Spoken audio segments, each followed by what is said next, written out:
All right, everybody, let's talk about decoy placement. As you can see, Jeff Suter is not here. We were out here shooting a little earlier, and he heard some turkeys down over the hill. So he grabbed my bow, took out over the hill after those birds, so he is gone. But I am here with Brett Gesh, Diamond Ambassador.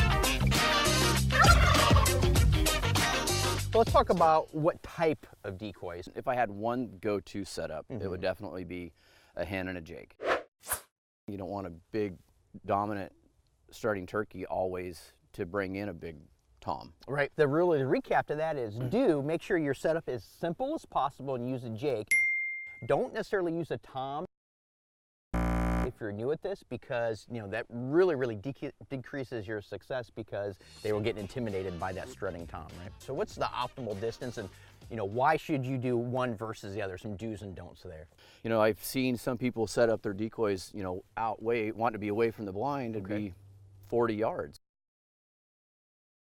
I don't feel comfortable taking a 40-yard shot at a turkey because it is such a small kill zone. Right. And they'll hold up, and obviously you want to get them in closer. Set them up 10 to 15 yards. Make sure you practice at that 10 to 15 yards. Don't set your decoy out at 40 yards because a turkey can hang up there anyhow. You want to bring him in. So don't set those decoys up at 40 yards. Exactly. I like that. Right. Let's talk about position in relation to what our shooting window. So where do you want to place those at? One of the biggest mistakes I see is people set them up right in front of their window. If you have it offset, you can be in there. They're not going to be looking straight into your blind. Right. So make sure you set them off to your shooting side. Don't set them up straight, so that way they're looking at you when they're coming in. How many decoys should you run? How crowded should you make this? I mean, a whole flock, a couple simple ones?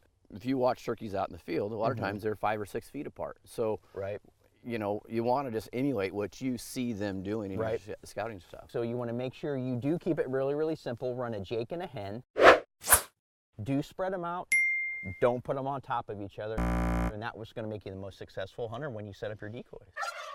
Did you hear that? I heard it. They're Jeff fired up. Jeff's got one working down there. He's been listening to our tactics here. Well, Brett, I appreciate you coming out here, walking us through some of the do's and don'ts of decoy placement. My pleasure. Let's move on to calling. So for now, we are done with decoy placement.